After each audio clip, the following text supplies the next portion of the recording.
بسم اللہ الرحمن الرحیم۔ عمرہ مفردہ۔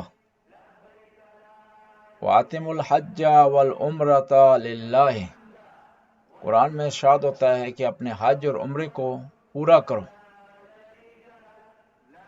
پیغمبر کا ارشاد ہوتا ہے، پیغمبر گرامی اسلام کا، العمرۃ الی عمرۃ کفارۃ لما بینہما، کہ عمرہ گناہوں کا کفارہ ہے۔ اسی طرح اور ایک حدیث میں پیغمبر ارشاد فرماتے ہیں، تابعوا بین الحج والعمرہ فإنہما ینفیان الفقر والذنوب کما ینفی الکیر خبث الحدید والذہب والفضہ۔ پیغمبر گرامی ارشاد فرماتے ہیں کہ حج اور عمرہ کرتے رہو، یہ تنگ دستی اور فقر اور غربت کو دور کرتے ہیں، گناہوں کو مٹاتے ہیں، اور گناہوں کو اس طرح مٹاتے ہیں جس طرح آگ گرمی تپش لوہے سونے اور چاندی کو پگھلا دیتی ہے اور اس کی میل و کچیل دور کر۔ عمرہ مفردہ عربی زبان میں عمرہ کا معنی ہے آباد کرنا، قائم رکھنا، بہتر بنانا۔ عمرے کو عمرہ اس لیے کہا جاتا ہے کہ ان عمرے کو بجا لانے کے ذریعے انسان اپنی آخرت آباد کرتا ہے، اور اس سے مراد یہ ہوتی ہے کہ خانہ خدا کی، خانہ کعبہ کی زیارت کرنا ہے اور خدا کی بارگاہ میں حاضر ہونا ہے۔ یعنی وہ خانہ کعبہ جس کی ساری زندگی جس کی طرف رخ کر کے انسان نماز پڑھتا رہا ہے، ایک دن وہ خانہ کعبہ کے پاس آ جاتا ہے۔ خانہ کعبہ کی زیارت ایک خاص لباس میں، ایک خاص انداز سے، خضوع و خشوع کے ساتھ، کہ خدایا میں تیری بارگاہ میں آ گیا ہوں، میں نے ایک کفن جیسا لباس پہن لیا ہے اور میں نے اپنا میلا کچیلا لباس جدا کر دیا ہے۔ جس طرح میں نے اپنے بدن سے لباس جدا کیا ہے، اسی طرح مجھے توفیق دے کہ میں اپنے بدن سے گناہوں کو جدا کروں، توبہ کر سکوں، استغفار کر سکوں۔ عمرہ مفردہ، عام عمرے کو عمرہ مفردہ کہا جاتا ہے جو حج کے علاوہ ہے، اور حج اور عمرے میں دو بنیادی فرق ہیں۔ ایک فرق یہ ہے کہ حج ایک خاص موسم میں، خاص ٹائم میں انجام پاتا ہے، لیکن عمرہ سال میں جب بھی چاہے آپ کر سکتے ہیں۔ دوسرا فرق یہ ہے کہ اعمال کے لحاظ سے عمرے کے اعمال کم ہیں، اور عمرے کے اعمال میں سے احرام ہے، طواف ہے، نماز طواف ہے، صفا اور مروہ کے درمیان سعی ہے، تقصیر یا حلق ہے، طواف النساء ہے، نماز طواف النساء ہے۔ یہ اگر اعمال بجا لائے جائیں تو عمرہ مکمل ہو جاتا ہے۔ اب انشاءاللہ ہم ایک ایک عمل آپ کے سامنے پیش کریں گے، اس کی تفصیل۔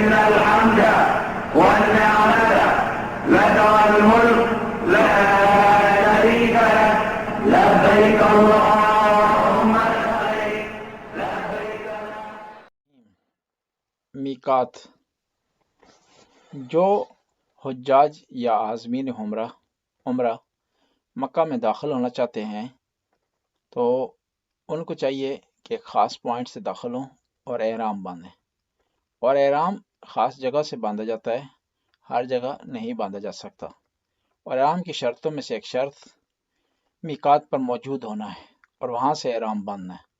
اس لیے 5 ایسی جگہ ہیں، ایسے پوائنٹ ہیں جو میقات کہلاتے ہیں اور جہاں سے حج یا عمرے کا احرام باندھا جاتا ہے۔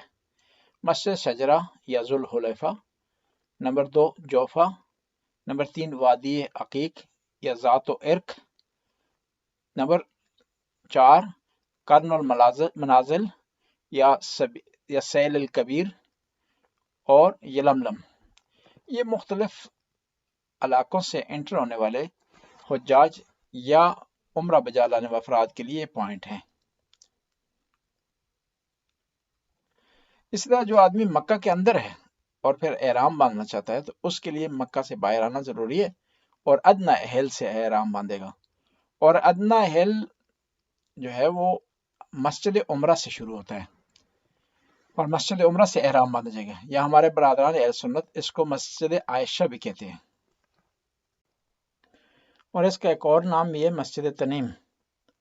آپ جب مثلاً حج بجا لا چکے ہیں، حج آپ کا مکمل ہے تو عمرہ و مفردہ کرنا چاہتے ہیں اور مکہ میں قیام پذیر ہیں، تو آپ کے لیے ضروری ہے کہ آپ مکہ سے باہر نکلیں، مسجد تنیم جائیں، وہاں سے جو ہے وہ احرام باندھیں اور احرام باندھنے کے بعد عمرہ کے دوسرے ارکان اور مناسک انجام دیں۔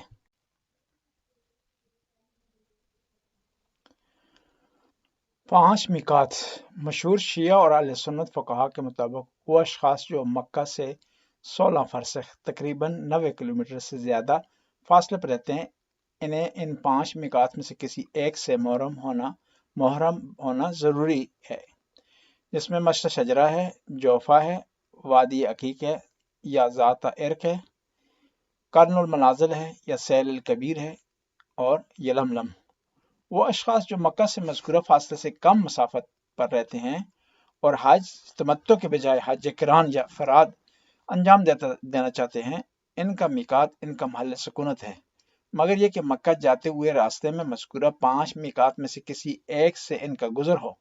اس صورت میں احرام کو میقات تک مؤخر کرنا چاہیے۔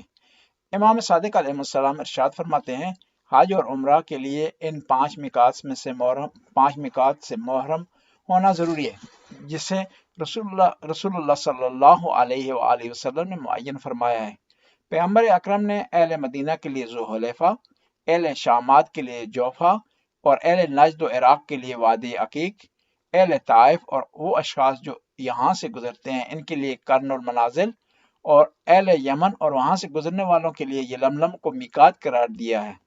پس جو شخص بھی خانہ خدا کی زیارت کا قصد رکھتا ہو اسے ان 5 میقات کے علاوہ کسی اور جگہ سے محرم نہیں ہونا چاہیے اور نہ ہی ہو سکتا ہے۔ ان میں سے جو مسجد شجرہ ہے اس کی تفصیل کچھ اس طرح ہے۔ مسجد شجرہ ذوالحلیفہ پہلا میقات ہے جسے پیغمبر گرامی نے معین فرمایا۔ یہ میقات ہے ان لوگوں کے لیے جو مدینے سے مکہ کی طرف جاتے ہیں۔ مسجد شجرہ سے مکہ تک تقریباً 250 کلومیٹر کا فاصلہ ہے۔ پیغمبر گرامی نے اپنی زندگی میں 3 بار اس مقام سے خانہ خدا کی زیارت کے لیے احرام باندھا۔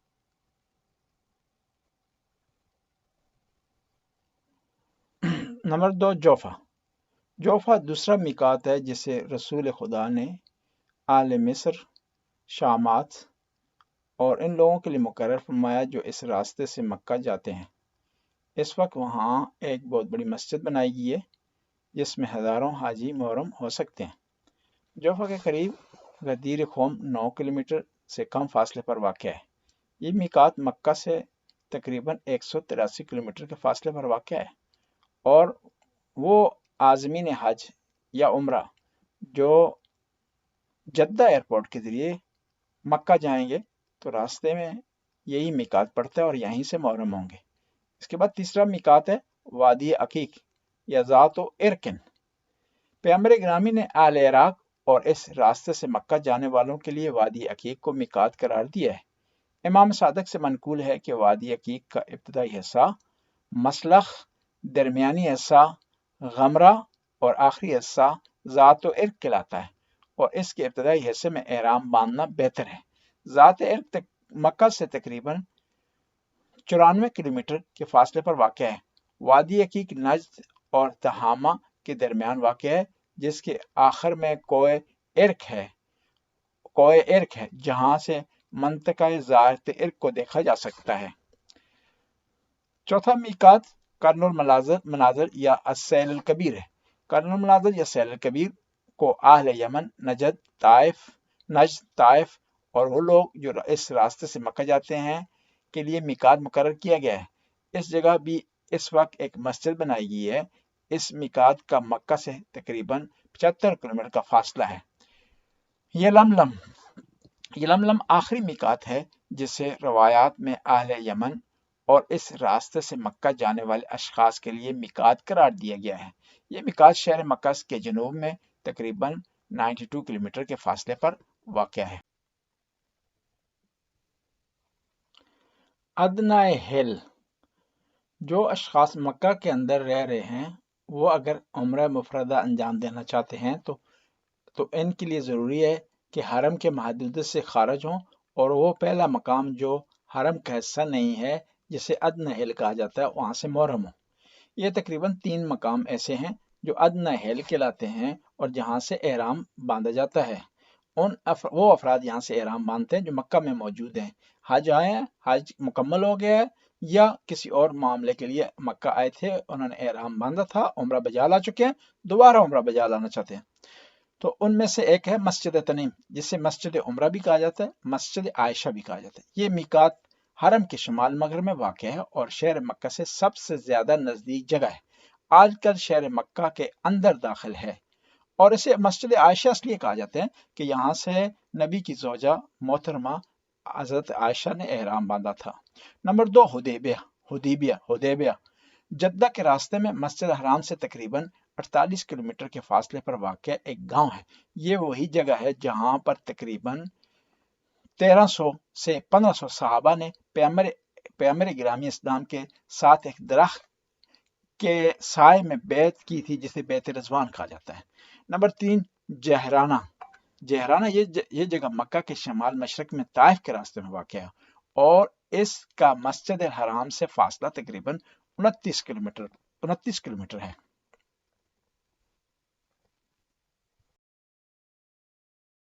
لبیک اللہم لبیک لبیک لا شریک لک لبیک ان الحمد والنعمت لک والملک لا شریک لک لبیک اللہم لبیک لبیک لا شریک لک لبیک ان الحمد والنعمت لک والملک لا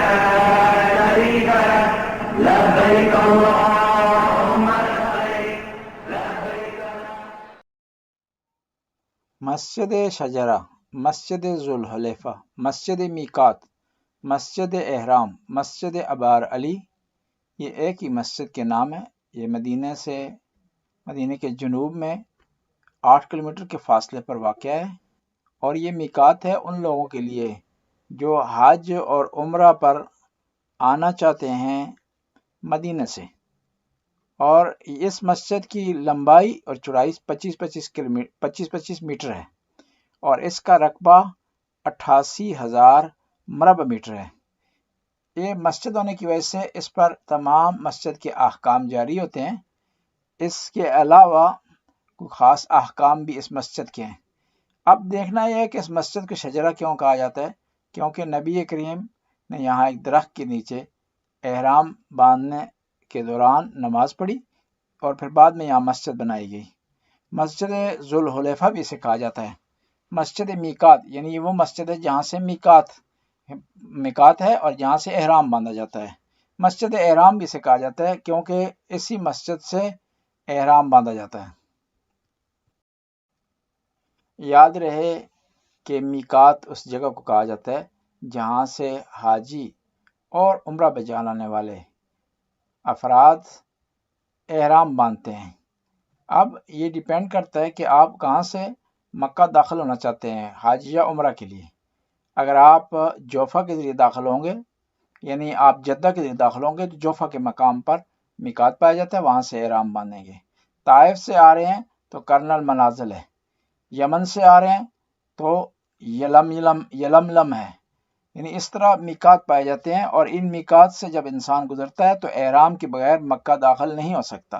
اس کے لیے ضروری ہے کہ وہ احرام باندھے۔ احرام میں بھی نیت شرط ہے، لباس احرام مرد حضرات کے لیے شرط ہے، اس کے لیے اللہم لبیک تلبیہ کہنا شرط ہے، یہ آپ جو ہے وہ جب شرائط پوری کریں گے تو پھر اس کے بعد کہہ سکتے ہیں کہ آپ نے احرام باندھا ہے۔ احرام جب باندھ لیتے ہیں تو پھر اس کے بعد محرمات احرام سے بچنا ضروری ہے۔ لبیک اللہم لبیک لبیک لا شریک لک لبیک ان الحمد والنعمت لک والملک لا شریک لک لبیک اللہم لبیک لبیک لا شریک لک لبیک ان الحمد والنعمت لک والملک لا شریک لک لبیک اللہم لبیک لبیک۔ احرام ایک خاص لباس پہننا، البتہ مرد حضرات ایک خاص لباس پہنتے ہیں، خواتین کسی لباس میں بھی احرام باندھ سکتی ہیں۔ خاص لباس پہننا، نیت کرنا، تلبیہ کرنا، اور یہ نیت، تلبیہ اور خاص لباس کا پہننا ایک خاص جگہ سے احرام کہلاتا ہے۔ اور جو آدمی احرام باندھتا ہے اسے محرم کہتے ہیں، محرم کہتے ہیں، اور اس محرم کے خاص احکام ہیں۔ محرم ایک خاص لباس پہنتا ہے جس کا رنگ سفید ہوتا ہے اور وہ سلا ہوا نہیں ہوتا۔ یہ پہن کر کے وہ بتا رہا ہے کہ خدایا میں نے جس طرح عام لباس پہن کر خاص لباس پہن لیا ہے، اسی طرح میں چاہتا ہوں گناہ کا لباس اتاروں، تقوی اور عافیت کا لباس پہنوں اور گناہ سے دور ہو جاؤں، نیکی کے راستے پر چل پڑوں۔ احرام کے پہننے کا مقصد تقوی الہی ہے اور خدا کے حکم کو بجا لانا اور اس کی تعمیل کرنا ہے۔ پس لباس پہننا یا لباس تبدیل کرنا کوئی خاصیت نہیں ہے، خاصیت یہ ہے کہ انسان خدا کے حکم کو بجا لائے۔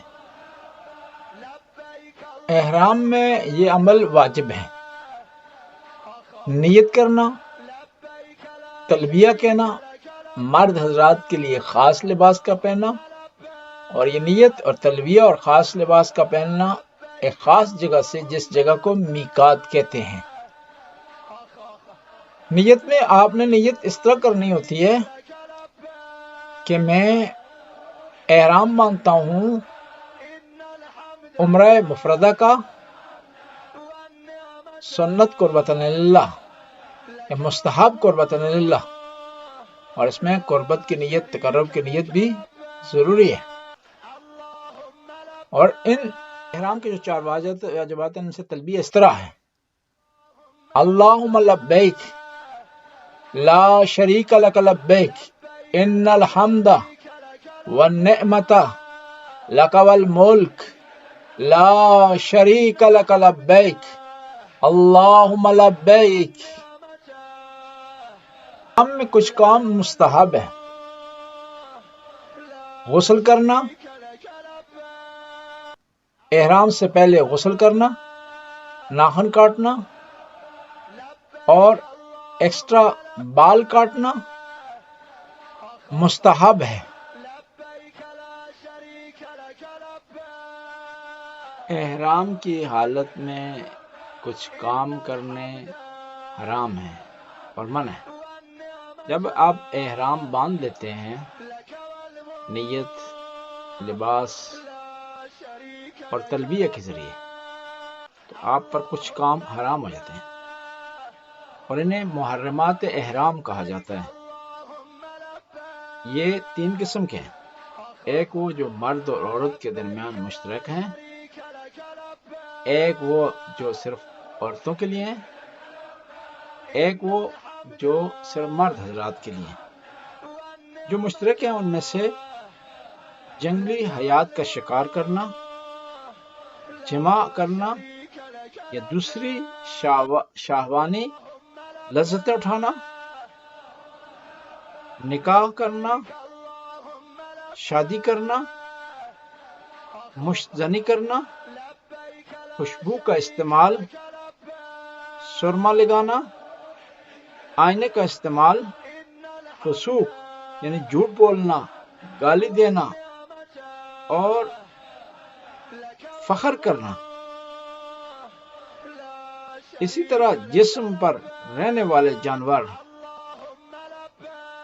جس طرح جو ہے، کھٹمل ہے، ان کو مارنا، زینت کے لیے انگوٹھی پہننا، بدن پر تیل لگانا، بدن کے بال زائل کرنا، اکھاڑنے کے ذریعے یا کاٹنے کے ذریعے، خون کا نکالنا، ناخن کاٹنا، دانت نکالنا، حرم کے ایریے سے درخت یا جڑی بوٹیاں اکھاڑنا، اسلحہ لے کر چلنا، فضول بحث و مباحثہ کرنا یا قسم اٹھانا لا واللہ بلا واللہ کہہ کر کے، یہ سارے منع ہیں۔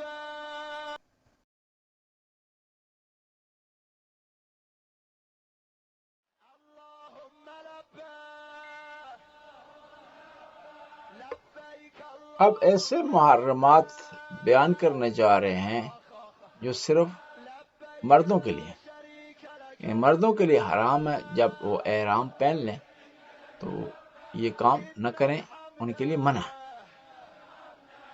سلا و لباس،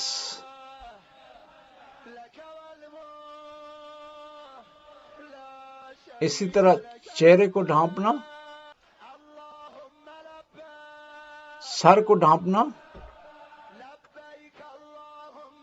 متحرک سائے کے نیچے چلنا، اس طرح ایسے محرمات جو خواتین کے لیے ہیں، یعنی خواتین جب احرام کی نیت کر لیتی ہیں تو اس کے بعد ان کے لیے یہ کام کرنا منع۔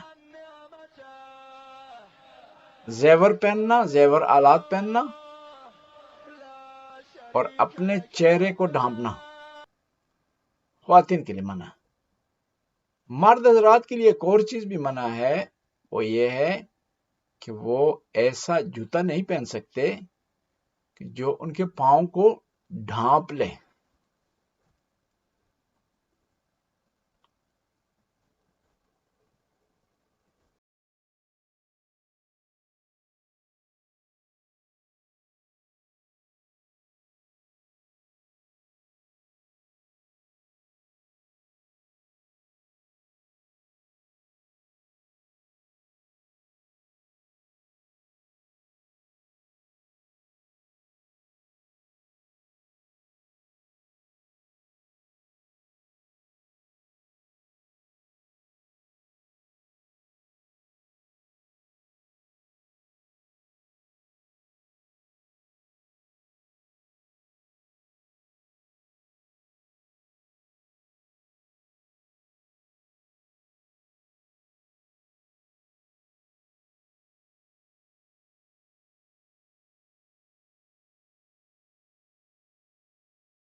اللهم لبيك لبيك اللهم لبيك أخ لبيك لا شريك لك لبيك إن الحمد والنعمة لك والملك لا شريك لك لبيك اللهم لبيك لبيك اللهم لبيك أخ لبيك لا شريك لك اللهم لبيك إن الحمد والنعمة لبيك لا شريك لك لا شريك لك لبيك إن الحمد والنعمة لك والملك لا شريك لك لبيك اللهم لبيك لبيك اللهم لبيك أخ لبيك لا شريك لك لبيك إن الحمد والنعمة لك والملك لا شريك لك لبيك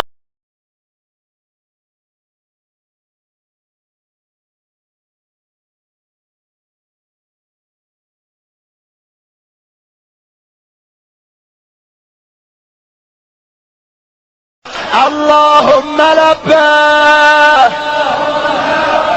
لبيك اللهم لبيك أخ لبيك لا شريك لك لبيك إن الحمد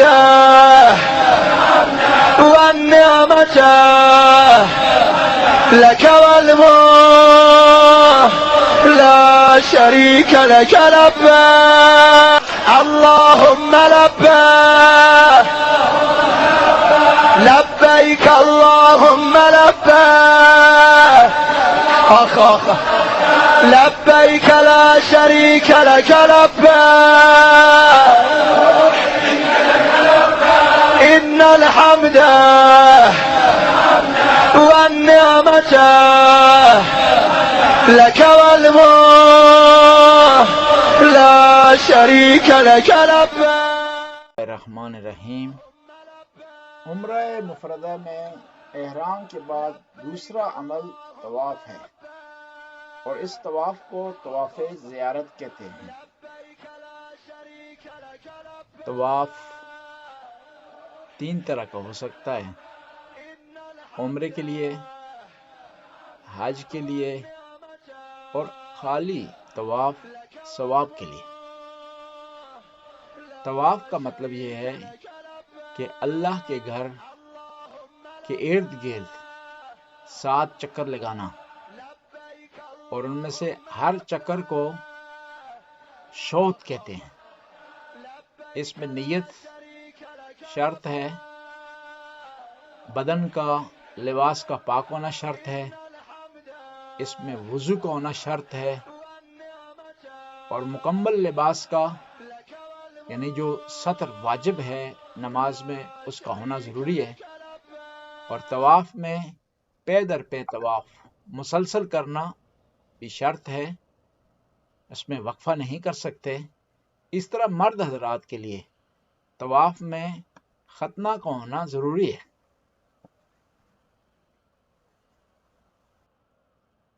طواف حجر اسود سے شروع ہوتا ہے اور حجر اسود پر ختم ہوتا ہے۔ حجر اسود سے اور حجر اسود تک ایک چکر کو ایک شوط کہتے ہیں۔ اس میں احتیاط یہ ہے کہ حجر اسود سے تھوڑا پہلے سے شروع کیا جائے طواف، اور ختم کرتے وقت حجر اسود کے بعد میں ختم کیا جائے۔ طواف میں ضروری ہے کہ آپ کا بایاں کندھا خانہ کعبہ کی طرف ہو، لہذا اس طواف کے دوران ضروری ہے کہ آپ اپنا کندھا خانہ کعبہ کی طرف رکھیں اور خانہ کعبہ کو چومنے کے لیے نہ پھریں۔ اور طواف میں یہ بھی ضروری ہے کہ حجر اسماعیل طواف کے اندر آئے، لہذا کوئی آدمی حجر اسماعیل کے اندر سے طواف کرے تو اس کا طواف قبول نہیں ہے۔ اب بعض علماء اور فقہاء کہتے ہیں طواف کے لیے ضروری ہے کہ آپ مقام ابراہیم کے اندر سے طواف کریں، اور یہ بھی یاد رہے کہ ہر عمرے میں 2 طواف واجب ہیں، ایک کا نام طواف زیارت ہے، دوسرے کا نام طواف نساء ہے۔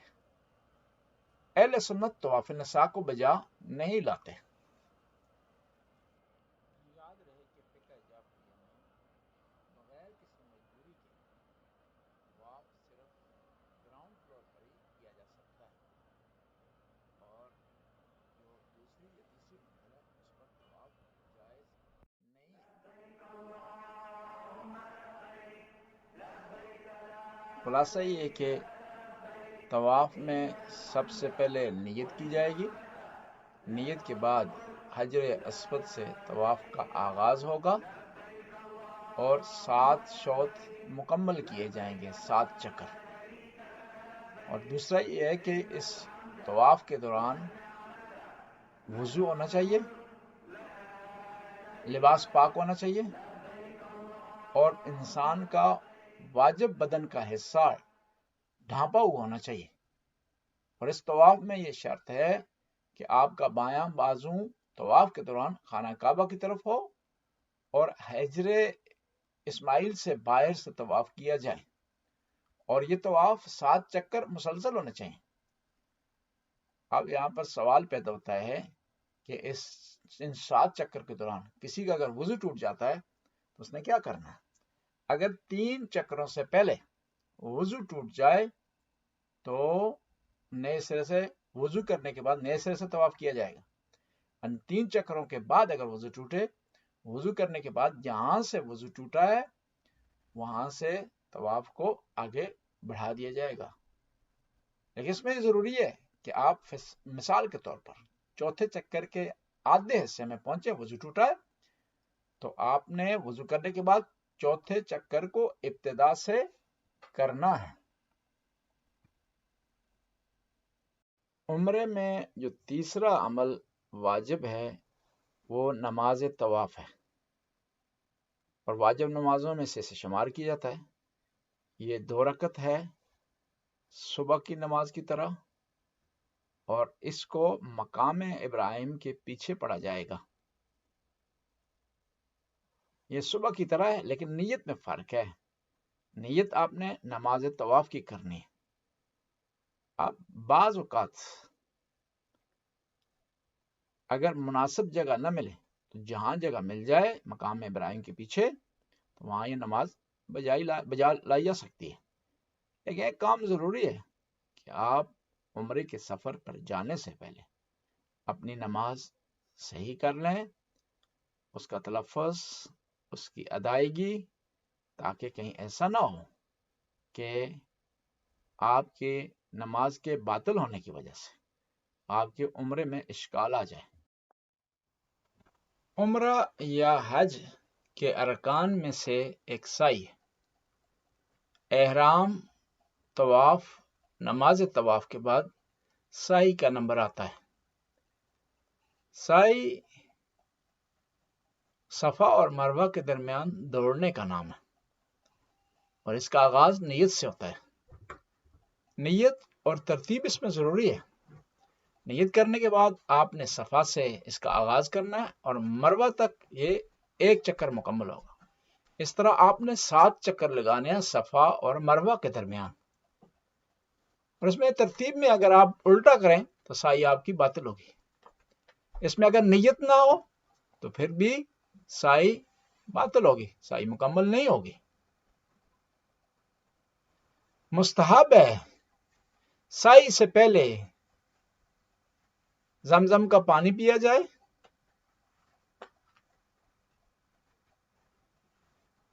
اور اسی طرح یہ دعا پڑھی جائے، اللہم اجعل لہ علما نافعا ورزقا واسعا وشفاء من کل داء وسقم۔ سائی میں شرط نہیں ہے کہ آپ باوضو ہوں، لیکن بہتر ہے کہ صفا اور مروہ دو پہاڑیوں کے نام ہیں جو مسجد حرام سے ملی ہوئی ہیں، ان کے درمیان جو فاصلہ ہے اسے مسعی کہا جاتا ہے۔ یہ تقریباً 395 میٹر ہے۔ صفا اور مروہ جو ہے وہ ایک بڑی بڑی پہاڑیاں تھیں، لیکن ابھی انہیں کاٹ کر چھوٹا کر دیا گیا ہے۔ پھر بھی ابھی بھی ان کا جو اونچائی ہے وہ 8 میٹر ہے۔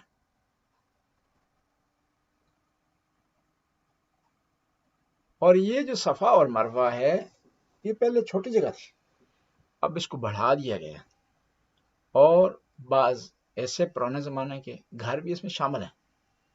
ایک اور چیز یاد رہے کہ فقہ جعفریہ میں صرف پہلی منزل سے، گراؤنڈ فلور سے صفا اور مروہ کے درمیان سعی ممکن ہے، سیکنڈ اور تھرڈ فلور سے سعی نہیں ہے۔ کیوں کہ سعی ہے صفا اور مروہ کے درمیان، سیکنڈ اور تھرڈ فلور وہ مروہ، صفا اور مروہ کے درمیان نہیں ہے، صفا اور مروہ سے اوپر ہے۔ قرآن میں صفا اور مروہ کا اس طرح ذکر آیا ہے، بسم اللہ الرحمن الرحیم، ان الصفا والمروہ من شعائر اللہ فمن حج البیت او اعتمر فلا جناح علیہ ان یطوف بہما ومن تطوع خیرا فان اللہ شاکر علیم۔ خدا نے صفا اور مروہ کو اپنی نشانیوں میں سے شمار کیا ہے۔ اب یہ صفا اور مروہ کے درمیان چلنا یا دوڑنا یا چکر لگانا یہ کیوں ضروری ہے؟ اور سب سے پہلے ایسا کام کس نے کیا؟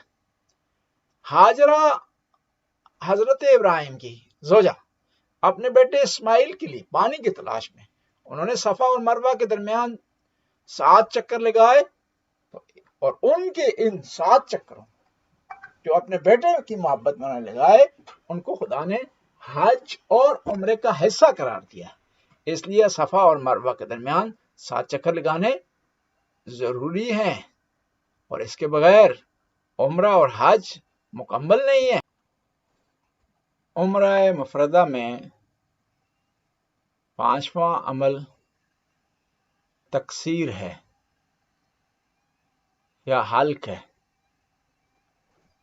اس میں مرد حضرات کے لیے آپشن ہے کہ وہ سر منڈوائیں یا سر کے تھوڑے سے بال کاٹ لیں یا ناخن کاٹیں۔ خواتین کے لیے تھوڑے بال کاٹنے اور ناخن کے درمیان اختیار ہے۔ یہ بھی عمرے کے اعمال میں سے ایک عمل ہے، اس کے بغیر عمرہ مکمل نہیں، اور اس میں بھی نیت کی شرط ہے اور اس میں قصد قربت کی شرط ہے۔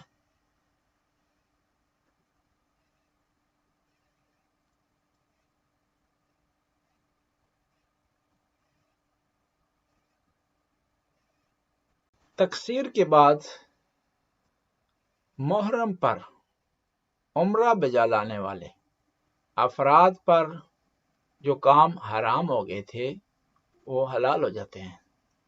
اب اس کے لیے ضروری نہیں کہ وہ احرام میں رہے، اس کے لیے خوشبو لگانا منع نہیں ہے، اس کے لیے سائے کے نیچے چلنا منع نہیں ہے، اس کے لیے بند جوتے پہننے منع نہیں ہے، سر پر ٹوپی رکھنا منع نہیں ہے۔ یہ سارے کام اس کے لیے حلال ہو جاتے ہیں، صرف اپنے ازدواجی جو تعلقات ہیں وہ اس کے لیے جائز نہیں ہوتے۔ وہ تب جائز اس کے لیے ہوں گے جب وہ طواف نساء اور نماز طواف نساء کو بجا لا چکا ہوگا۔ کہ ارکان اور اعمال میں سے چھٹا طواف النساء ہے۔ طواف النساء عمرہ میں